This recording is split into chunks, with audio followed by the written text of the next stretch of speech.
Good afternoon, everyone, and welcome to the press conference of the General Affairs Council, the first under the Italian presidency. Let me acknowledge the presence on stage of Honorable Sandro Gozzi, our State Secretary for European Affairs, who chaired the meeting today. Vice President of the European Commission, Maroš Šefčovič, welcome, and a special and warm welcome to the Prime Minister of Lithuania, Butkevičius, who joined for the press conference today. As you know, the Council gave the final nod and the final decision on the joining of Lithuania to the Euro family. Welcome. I will now hand over the floor to State Secretary Gozzi, who will present a brief overview of the discussions today and the main results of the Council. State Secretary, the floor is yours. Thank you. Thank you. Thank you very much. Thank you all. Thank you, Prime Minister, for your commitment, for your success, and for your presence here today. Of course, the presence, the commitment, and success is linked to the fact that we have taken a decision to welcome on the 1st of January of next year Lithuania as the 19th member of the Euro area, Eurozone. And if I have to look at all the things which have been said about the Euro, about the Eurozone, about the function, about the fact that it was at risk, the fact that in our member state, already member of the Eurozone, there are people who even think to get out of the Eurozone, I would say that the first reminds me of Galileo Galilei, yet it moves. And it moves well, and it moves on solid basis, as it's very solid, the path which has been followed by Lithuania to join, because certainly Lithuania is not only going to be a new member of the Eurozone, but a very reliable member of the Eurozone, because the process on economic term, on financial terms, and on administrative term, which has been followed by Lithuania, is certainly some process which for which we can use very many adjectives, but certainly reliable and solid are the two adjectives that came out also within our discussion of the General Affairs Council today. So certainly it is a strategic step. It is a very good news for us, for all of us. It's very good news for Europe, and it's certainly a very good news for Lithuania.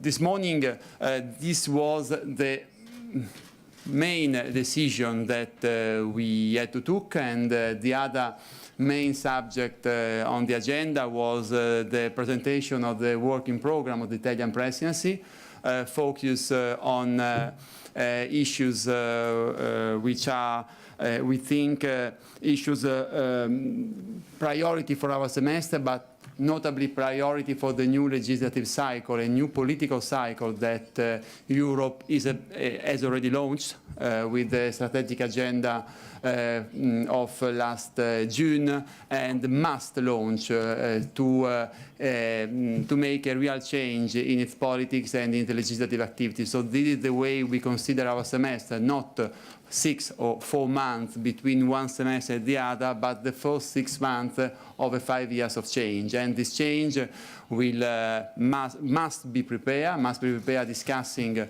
on the functioning of the current functioning of the EU system, and to see how to improve the current functioning of the EU system in the light of the new strategic objectives identified by the strategic agenda of so-called Van Rompuy agenda, but also which are clearly reflected in the commitment with the newly elected President of the European Commission, Jean-Claude Juncker, took before the Parliament before getting elected.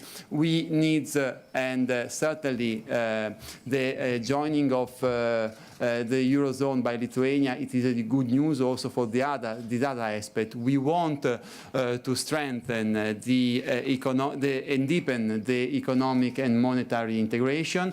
To do this, we must put growth, jobs and competitiveness at the center of our, not only of our political discussion, but of our operational work.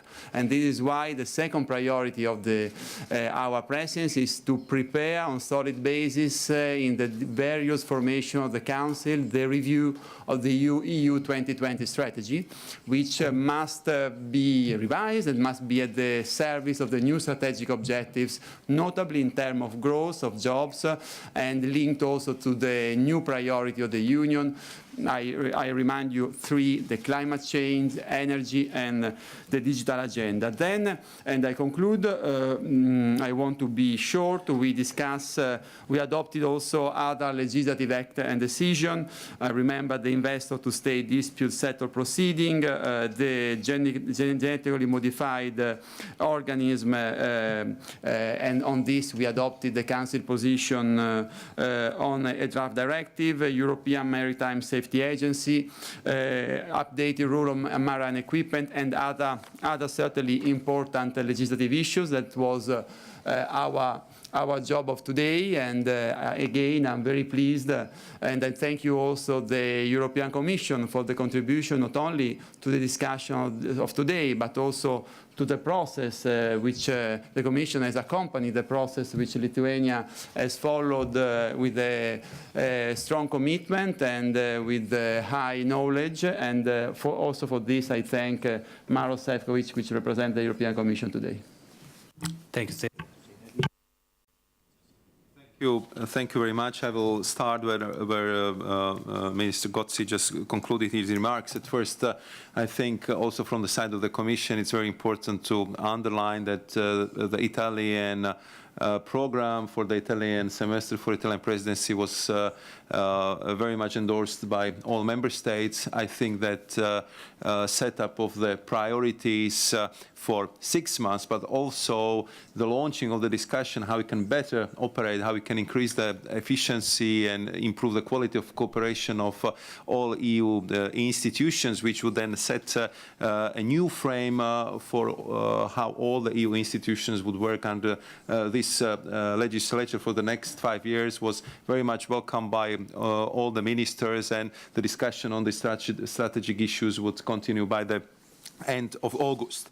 We, I think, had such a first kickoff of the debate on the midterm review of the EU 2020 strategy, where we also have said that from several points of view, if it comes to the economic performance, we achieved a lot despite the very difficult economic crisis, but in other areas like the poverty reduction, investment in R&D and other top priorities, we have very mixed results, and therefore I think it's very important to have another look how we can adjust the EU 2020 strategy to the current situation, to the current goal. And I was appealing to all member states, and through you I was also appeal to all stakeholders to participate actively in the public consultations we open on the midterm review on the EU 2020 strategy. We would like to see the views from the member states, from the national parliaments, from the social partners, from trade associations, from all the stakeholders in this process, how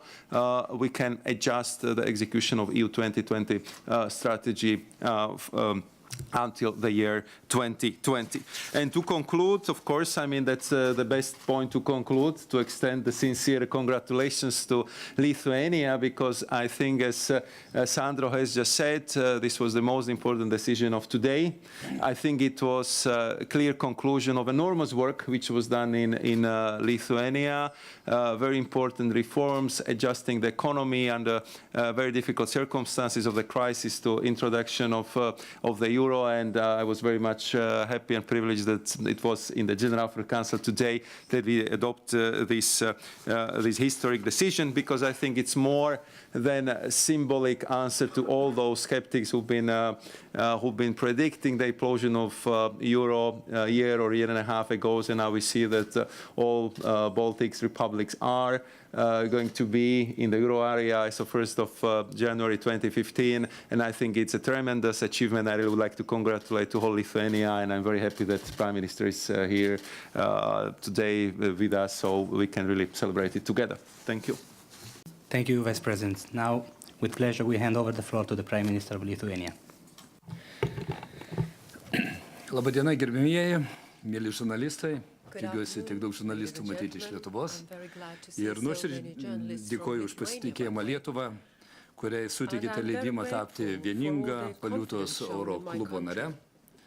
Kartu su visais euroentuziastais džiaugiuosi ir didžiuojasi šią istorinę dieną, kai Lietuva gauna žinią, kad išlaikė nelengvą ir atsakingą pasirengimą euro egzaminą. Šį egzaminą laikė ir mano vadovaujama vyriausybė, kuri prieš pusantrų metų, tik pradėjusi savo darbą, paskelbė aiškų tikslą. Lietuva 2015 metais turi tapti euro valstybė. Man asmeniškai tai buvo garbės reikalas.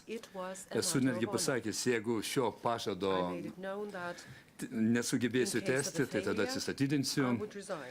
Taigi gauname euro įgaliojimą dirbti toliau. Euro įvedimas yra ne vienkartinis Lietuvos įveikusios ekonomikos krizę ir pasiekusius reikiamą konvergencijos lygį įvertinimas. Tai gerai suvokiame mūsų laukiančias pareigas tapus vieningos valiutos erdvės nariais. Lietuva ir toliau atsakingai žiūrės, kad būtų laikomasi atsakingos ir tvarios viešųjų finansų politikos, vykdomos ryžtingos struktūrinės reformos ir sėkmingai įsiliejama į bankų sąjungą. Lietuva planuoja tapti aktyvę Eurogrupės ir Europos centrinio banko nare. Euro atėjimą vertiname ne tik kaip ekonominio saugumo garantą, bet ir galimybę siekti savo valstybėje didesnio finansinio stabilumo, toliau tvariai ir harmoningai plėtoti ekonomiką. Tai reiškia naujų darbo vietų kūrimą, gyventojų pajamų augimą, stiprėjantį valstybės konkurencingumą. Savo ruožtų Lietuva į euro erdvę žengia ne tuščiomis. Būdama viena Europos ekonominio augimo lyderių, Lietuva atsineša savo energiją, ryžtą siekti užsibrėžtų tikslų, stiprų partnerystės ir solidarumo jausmą. 19 euro valstybė yra pasirengusi aktyviai įsitraukti į ES atsinaujinimo programą. Gerbėmieji, nuoširdžiai dėkoju Europos komisijai, Europos centriniam bankui už paramą ir pagalbą.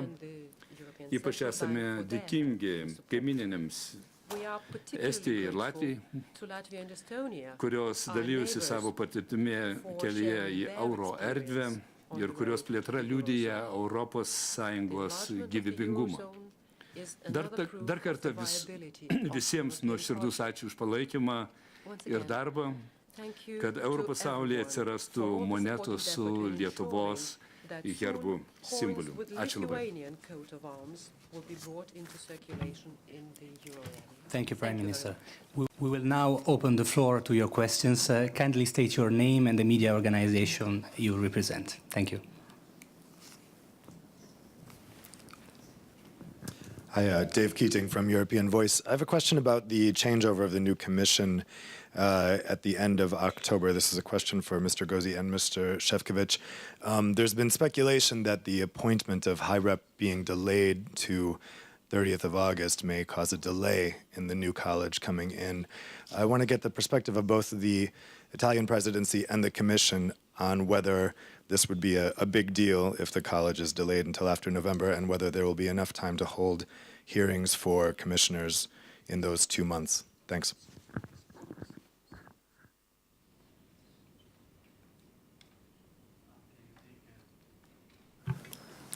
Yeah, thank you. Well, no, I don't think that there will be a delay in the entering into function of the European Commission the 1st of November.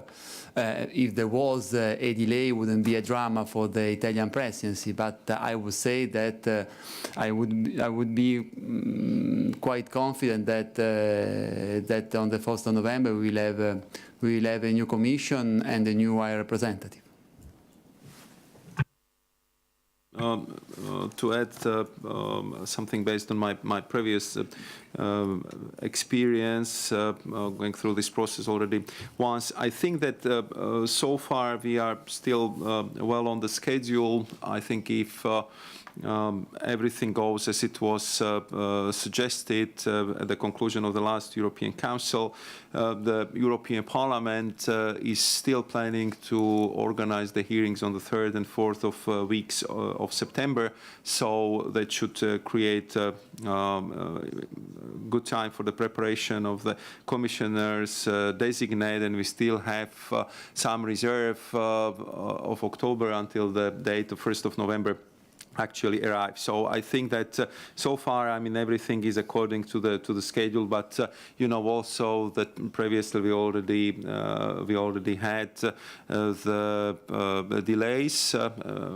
This commission started a little bit later because there have been the issue with the ratification of the Lisbon Treaty, and I think and you know very well that for all these there are always precautions taken, and that this commission serves until the new commission enters into the offices. But as the things stand right now, I wouldn't expect that there would be a delay, and I believe that the new commission will start on the 1st of November as it was planned. Thank you.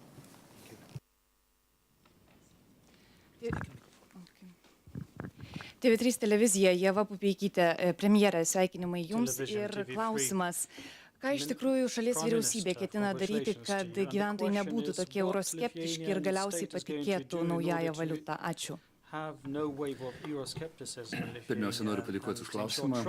Ir kaip jūs pastebėjote, Eurobarometro tyrimai rodo, kad pasitikėjimas Lietuvoje eurų didėja, ir paskutiniai tyrimai parodė, kad jau Lietuvoje 46% gyventojų pasisako už eurą. Ir dabar mūsų laukia labai aktyvus darbas, tai yra viešinimo darbas, pristatant visuomeniai euro privalumus ir, aišku, pabrėžiant gal galimus tam tikrus trūkumus įvedus jūs Lietuvoje. Tai tam yra pasiruošę mūsų ministerijos, ir kada šiandien buvo jau priimtas galutinis sprendimas, kuris suteikė teisę jau Lietuvai įstoti ateinančiais metais į Eurozonos klubą, tai reiškia jau prasidės antras etapas, viešinimo etapas, aktyvus darbas su visuomenė, ir tikimės visiškai kitų jau rezultatų apklausos visuomenė. Aš manau, kad po šiandien dienos sprendimų jau tikrai, manau, kad Lietuvoje būtų virš 50% tikinčių. 50% or more people would believe in euro in Lithuania today. Thank you, Ian Wishart from Bloomberg. I'd like to ask the Prime Minister, obviously Lithuania joining the euro is quite a significant step geopolitically, particularly in light of the crisis in Ukraine. Following yesterday's decision on sanctions, what would you like to see in terms of restrictions on Russian access to European capital markets? Dėkui už klausimą. Mes vis dėlto kaip Lietuva Europos Sąjungos narė laikomės vieningos pozicijos, kurią išsako mūsų ir užsienio reikalų ministras ponas Linkevičius, kuris yra gana aktyvus ir turi aiškią poziciją, ir tikrai mes pasisakom už kompromisų suradimą.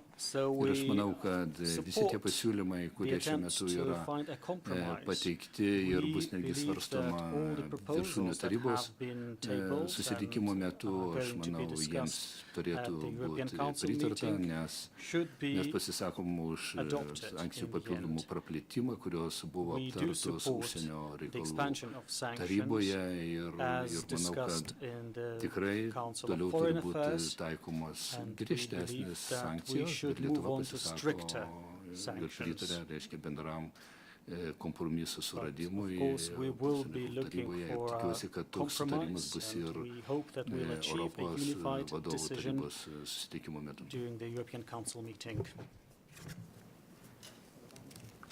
Erika Fuchs, naujienų portalas Delfi. Premjerė, ar galite patvirtinti, koks yra neatšaukiamas euro ir lito kursas?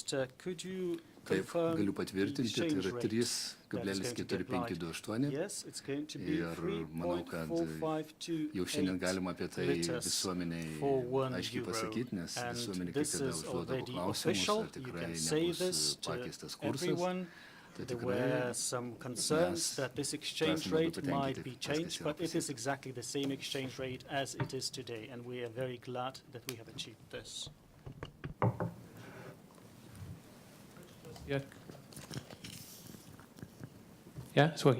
Richard Joswiak, Radio Free Europe. Going back a bit to the questions about Ukraine, obviously the EU ambassadors will discuss sort of enhanced sanctions tomorrow, but there are also a lot of speculation about a possibility of a summit next week for heads of government to rubber stamp this the decision. So I wonder, Mr. Gossi, I suppose it is since the Italian presidency, will there be a summit, new summit for heads of government next week or in early August?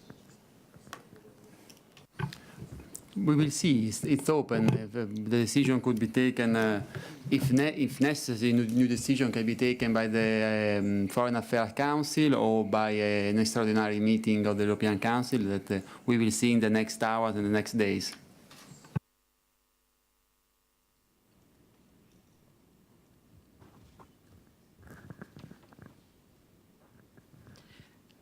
Vilija Ramanauskienė, Radio FM 99 Lithuania. Question to the presidency, Mr. Gossi. Is there still on the table Federica Mogherini as the head of the foreign policy? Yes, of course, it is on the table. We do believe that Federica Mogherini has all the quality to be a very good high representative. I personally never understood the criticism around there based on a supposed lack of experience, probably a supposed lack of presence in the institutional meeting in Brussels at the Council of Foreign Affairs. But Federica Mogherini is someone who has been following and working foreign policy for 20 years, since he was a very young member of our party. So on the experience side, I also found odd that some speculation of the media were used against her when we talk about a fresh start, and when Juncker also talked a new start for the European Union. I found rather difficult to develop a new start for the European Union only with very highly experienced male politicians. Probably a new start needs also someone which represents a new generation, and I also believe that we must ensure a convincing gender balance in the European Commission, and the High Representative is Vice President of the European Commission. So these are all good points that push us to confirm our candidate. And after all, we had never hesitated on this, even in the last days.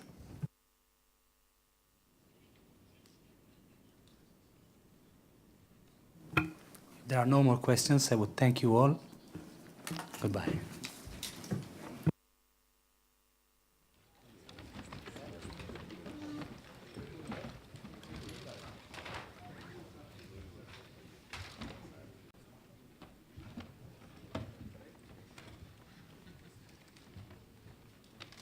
Have taken a decision to welcome on the 1st of January about the function, about the fact that it was at risk in our discussion of the General Affairs Council today. So certainly it is a strategy between one semester and the other, but the first 6 months of 5 years of change. And this change will must be prepared, must be agenda of so-called Van Rompuy agenda, but also other aspect. We want to strengthen the Council, the review of the EU 2020 strategy, which by the end of August.